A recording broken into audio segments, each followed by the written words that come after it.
ابو العاص بن ربی حضرت ام المومنین حضرت خدیجہ رضی اللہ تعالی عنہ کی ہمشیرہ خالہ کا بیٹا تھا۔ انہوں نے حضور علیہ الصلاۃ والسلام سے گزارش کی، میری یہ خواہش ہے کہ حضور کی بیٹی زینب کا رشتہ میرے بھانجے ابو العاص کو عطا فرمائیں۔ سرکار دو عالم صلی اللہ علیہ وسلم اپنی وفا شعار شریک حیات کی بات ٹالا نہیں کرتے تھے، چنانچہ حضور صلی اللہ علیہ وسلم نے ان کی خواہش کا احترام کرتے ہوئے رشتہ دینا منظور کر لیا۔ حضرت خدیجہ رضی اللہ تعالی عنہ ابو العاص کو اپنے فرزند کی طرح عزیز رکھتی تھیں۔ اللہ تعالیٰ نے جب اپنے محبوب بندے کو شرف نبوت سے سرفراز فرمایا تو حضرت خدیجہ رضی اللہ تعالیٰ عنہ اور آپ کی ساری صاحبزادیاں حضور صلی اللہ علیہ وسلم پر ایمان لے آئیں۔ لیکن ابو العاص اپنے آبائی دین پر قائم رہا۔ حضور صلی اللہ علیہ وسلم نے اپنی دوسری صاحبزادی حضرت رقیہ یا ام کلثوم کی شادی اپنے چچا ابو لہب کے بیٹے عتبہ سے کر دی۔ نبی کریم صلی اللہ علیہ وسلم نے تبلیغ دین شروع کی تو مکہ کے رؤساء جو پہلے حضور صلی اللہ علیہ وسلم پر سو جان سے فدا تھے وہ خون کے پیاسے بن گئے۔ انہوں نے باہم مشورہ کیا، تم لوگوں نے ان بچیوں کے رشتے لے کر انہیں اس فکر سے آزاد کر دیا ہے اور اب فارغ ہو کر تمہارے بتوں کی بنی کنی میں لگ گئے ہیں۔ ان کی بیٹیوں کو طلاق دے کر ان کے گھروں میں بٹھا دو۔ جب وہ اپنی جوان بیٹیوں کو اپنے گھروں میں جڑا بیٹھے دیکھیں گے تو خود ہی ان کا دماغ درست ہو جائے گا۔ نعوذ باللہ۔ اور ہمارے عقیدہ کے خلاف جو مہم انہوں نے شدت سے شروع کر رکھی ہے وہ ماند پڑ جائے گی۔ چنانچہ ان کا ایک وفد ابو العاص کے پاس گیا اور کہا، تم زینب دختر محمد صلی اللہ علیہ وسلم کو طلاق دے دو۔ اس کے بدلے میں خاندان قریش کی جس دوشیزہ کا رشتہ تم مطالبہ کرو گے اس کے ساتھ تمہارا ازدواج مقرر کر دیا جائے گا۔ اس نے دو ٹوک جواب دیا کہ میں اپنی شریک حیات کو کسی قیمت پر جدا کرنے کے لیے تیار نہیں، اور نہ ہی مجھے اس کی عوض کوئی دوسرا رشتہ پسند ہے۔ سرکار دو عالم صلی اللہ علیہ وسلم کے اس جواب پر اس کی تعریف فرماتے ہیں، پھر وہ وفد عتبہ بن ابی لہب کے پاس گیا اور یہی پیشکش سامنے رکھی۔ عتبہ نے کہا، اگر تم مجھے بان بن سعد بن عاص یا سعد بن عاصم کی لڑکی کا رشتہ دو تو میں اپنی زوجہ دختر محمد صلی اللہ علیہ وسلم کو طلاق دینے کے لیے تیار ہوں۔ چنانچہ اس بدبخت نے طلاق دے دی۔ اس کا عقد نکاح سعد بن عاصم کی بیٹی سے کر دیا گیا۔ ابھی اس دختر نیک اختر کی رخصتی نہیں ہوئی تھی۔ یوں اللہ تعالیٰ نے اپنے حبیب کے لخت جگر کو ان کے سنگدل مشرق سسرال کے جنگل سے رہائی کا سماں فرما دیا۔ اس وقت تک یہ حکم نازل نہیں ہوا تھا کہ مومن کی بچی کا نکاح مشرک سے نہیں ہو سکتا۔ یہ حکم 2 ہجری میں صلح حدیبیہ کے بعد نازل ہوا۔ اس واقعہ کے چند سال کے بعد حضور صلی اللہ علیہ وسلم نے ہجرت فرمائی۔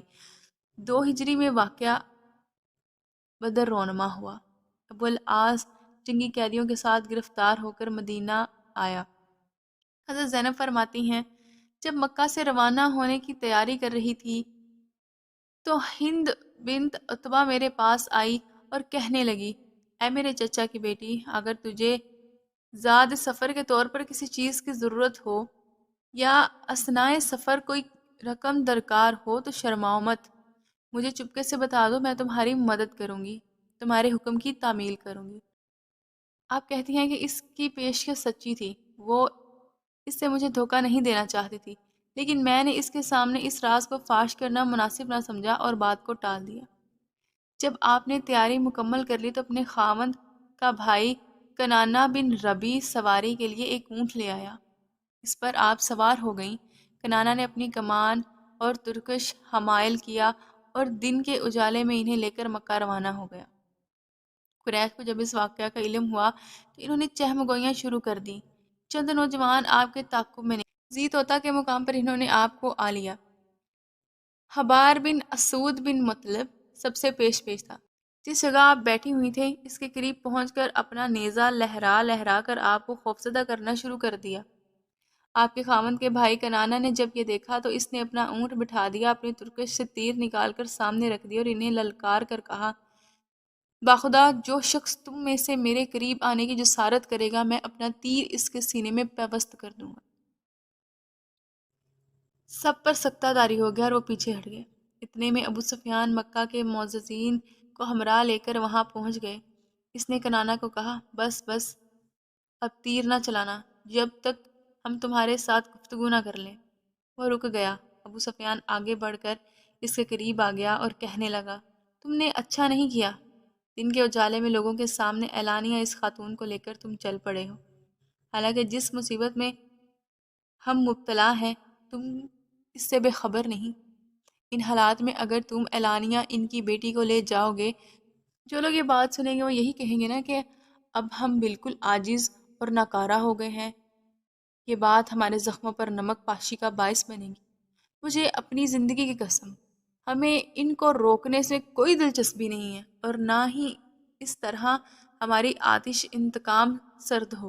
تم سردست انہیں لے کر واپس چلے جاؤ، چند روز تک یہ ہنگامہ ختم ہو جائے گا، لوگ اس واقعہ کو بھول جائیں گے۔ اس وقت کسی رات یا اندھیرے میں انہیں لے کر چلے جانا، لوگ یہ دیکھ کر مطمئن ہو جائیں گے کہ ہم نے انہیں لوٹا دیا ہے۔ کنانا یہ تجویز مان لی اور حضرت زینب کو لے کر گھر واپس آ گیا۔ چند روز گزرنے کے بعد چہم گوئیاں ختم ہو گئی اور ماحول پرسکون ہو گیا تو کنانا رات کی تاریکی کی خاموشی میں ان کو ہمراہ لے کر روانہ ہو گیا۔ وادی یا جج میں حضرت زید بن حارث ایک ساتھی کے ساتھ چشم برا تھے، وہاں پہنچ کر حضرت زینب کو ان کے حوالے کر دیا۔ حضرت زید انہیں ہمراہ لے کر وہاں سے روانہ ہوئے اور انہیں خیر و عافیت سے مدینہ طیبہ میں حضور صلی اللہ علیہ وسلم کی خدمت میں بھی پہنچا دیا۔ آپ کے دوسرے ساتھی کا نام ابن حشام بتایا ہے، جو انصار کے قبیلے بنو سالم بن عوف کے ایک فرد تھے۔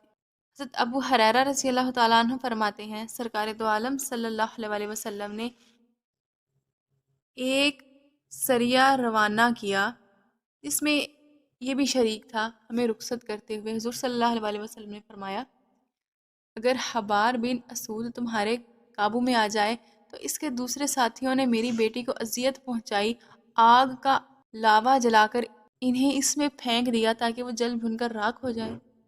لیکن دوسری صبح حضور صلی اللہ علیہ وسلم نے ارشاد فرمایا، کل میں نے تمہیں ان دونوں کو نظر آتش کر دینے کا حکم دیا تھا، لیکن میں سمجھتا ہوں کسی کو آگ میں جلا کر عذاب دینا صرف اللہ ذوالجلال کو سزاوار ہے، اور اگر تم ان دونوں قیدیوں پر قابو پاؤ تو ان کو قتل کر دینا۔ آخرکار اللہ تعالیٰ نے ایسے حالات پیدا کر دیے کہ ابو لقاب کفر و شرک سے گھبرا کر دل برداشتہ ہو کر اسلام میں داخل ہو گئے۔ اس واقعے کے بعد ابو العاص مکہ میں مقیم رہا۔ حضرت زینب رضی اللہ تعالیٰ عنہ سرور عالم صلی اللہ علیہ وسلم کے ظل عاطف میں سکونت پذیر رہیں۔ ابو العاص دانشمند اور دیانتدار تاجر تھا، اس کی شہرت سارے علاقے میں بہت اچھی تھی۔ فتح مکہ سے کچھ عرصہ پہلے اس نے ایک تجارتی کارواں لے کر ملک شام جانے کی تیاری شروع کر دی تھی۔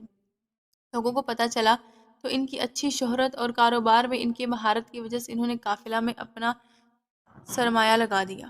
جب وہ شام میں خرید و فروخت سے فارغ ہو کر مکہ کی طرف واپسی کا سفر شروع کیا، راستے میں ایک مسلمان لشکر سے اس کی مدبھیڑ ہو گئی۔ مسلمانوں نے اس کا مال و اسباب تو چھین لیا، لیکن ابو العاص جان بچا کر بھاگنے میں کامیاب ہو گیا۔ جب لشکر اسلام اس کا سارا مال و متاع لے کر مدینہ پہنچا تو رات کی تاریکی میں بھی وہاں آ گیا۔ حضرت زینب سے پناہ کی درخواست ہوا، آپ نے اسے پناہ میں لے لیا۔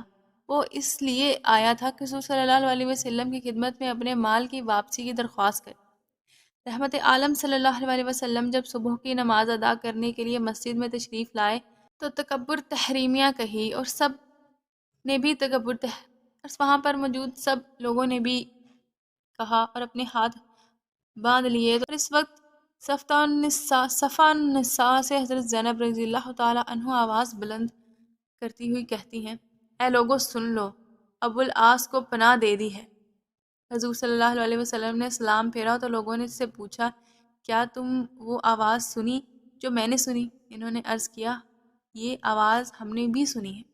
صلی اللہ علیہ وسلم نے فرمایا، اس ذات کی قسم جس کے دست قدرت میں میری جان ہے، مجھے اس واقعہ کے بارے میں کوئی علم نہیں ہے۔ میں نے بھی یہ بات اب سنی ہے جیسے تم نے سنی ہے۔ فرمایا کہ مسلمان ایک ادنا سے درجے کا آدمی بھی کسی مسلمان کو پناہ دے سکتا ہے، یعنی میری بیٹی نے ابو العاص کو پناہ دی ہے تو اس پناہ کا احترام سب پر لازم ہے۔ نبی کریم صلی اللہ علیہ وسلم وہاں سے اٹھ کر اپنے صاحبزادی کے ہاتھ تشریف لے آئے۔ اے میری بچی، ابو العاص کی عزت و تکریم کرنا، لیکن خیال رہے وہ تمہارے نزدیک نہ آئے، کیونکہ تم اس کے لیے حلال نہیں ہو۔ سرکار صلی اللہ علیہ وسلم نے اس سریہ میں جو مجاہدین شریک تھے ان کو بلا بھیجا۔ جب وہ حاضر ہوئے تو انہیں فرمایا، ابو العاص کا ہمارے ساتھ جو رشتہ ہے اس کا تمہیں علم ہے، اس کے مال پر تم کو قبضہ کر لیا ہے۔ اگر تم احسان کرتے اس کا مال اس کو لوٹا دو تو مجھے بڑی خوشی ہوگی، اگر تم اس کے لیے آمادہ نہ ہو، لیکن یہ مال اللہ تعالیٰ نے تمہیں بطور غنیمت بخشا ہے، تم اس کے زیادہ حقدار ہو۔ اس سلسلہ میں حضور علیہ الصلوۃ والسلام کی جو بات پسند تھی اس کا ذکر فرما دیا، لیکن ایسا کرنے پر انہیں مجبور نہیں کیا، انہیں صاف صاف بتا دیا امول غنیمت ہیں جو اللہ تعالیٰ نے تمہیں بخشے ہیں، تمہارے لیے حلال ہیں، اگر تم انہیں خود لینا چاہو تو کوئی پابندی نہیں ہے، لیکن جانثاروں کو سب کچھ اپنے محبوب آقا کی رضا جوئی کے لیے قربان کر دیا تھا۔ اس کے نزدیک امول غنیمت کی کیا حقیقت تھی؟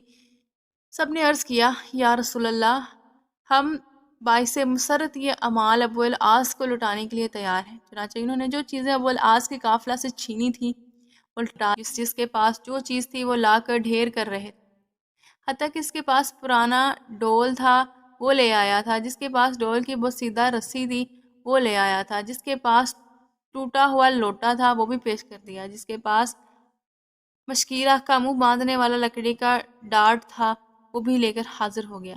الرز ابو العاص کی چھوٹی بڑی تمام چیزیں اس کو لوٹا دی گئیں۔ ابو العاص ان تمام امول کو لے کر مکہ واپس آیا اور ہر چیز گن گن کر ان کے مالکوں کے حوالے کر دی۔ اس کے قافلہ میں جتنا سرمایہ کسی نے لگایا تھا نفع سمیت ان کو ان کے حقداروں تک پہنچا دیا اور اعلان کیا، اے گروہ قریش، کیا کسی کا کوئی مال میرے پاس رہ گیا ہے جو میں نے نہ لٹایا ہو؟ سب نے کہا، نہیں، خدا تجھے جزائے خیر دے، بے شک ہم نے تجھے حقوق کو حسن و خوبی ادا کرنے والا اور کریم النفس پایا ہے۔ جب سب قریش نے ان کی دیانت اور امانت پر مہر تصدیق کر دی تو پھر مجمع میں ابو العاص نے کھڑے ہو کر اعلان کیا، لو سنو، اب میں گواہی دیتا ہوں کہ اللہ کے سوا اور خدا نہیں، اور محمد صلی اللہ علیہ وسلم اللہ کے بندے اور رسول ہیں۔ میں نے اب تک اپنے ایمان کا اعلان اس لیے نہیں کیا تھا کہ تم یہ گمان نہ کرو کہ میں تمہارے مال ہڑپ کرنے کے لیے جا رہا ہوں، یا میں نے تمہارا مال کھانے کے لیے یہ ڈھونگ رچایا۔ اب جب کہ اللہ تعالیٰ نے مجھے اس ذمہ داری سے سرخرو کر دیا ہے، اب میں اعلان کرتا ہوں کہ میں اسلام قبول کر چکا ہوں۔ ابن حشام سے روایت ہے، ابو العاص سے مشرکین کے امول کے ساتھ یہاں پہنچا تو اسے کسی نے مشورہ دیا کہ اپنے سلام کا اعلان کر دو، مشرکین کے ساتھ امول تجھے مل جائیں۔ ابو العاص نے حضرت ناصح کو بڑا پیار اور ایمان افراز جواب دے کر خاموش کر دیا، اگر میں ایمانت میں خیانت کا ارتکاب کر کے اپنے اسلام کا آغاز کروں تو یہ آغاز بہت برا ہو۔ ویڈیو پسند آئی ہو تو چینل کو سبسکرائب، ویڈیو کو لائک، شیئر، کمنٹ کر دیجیے۔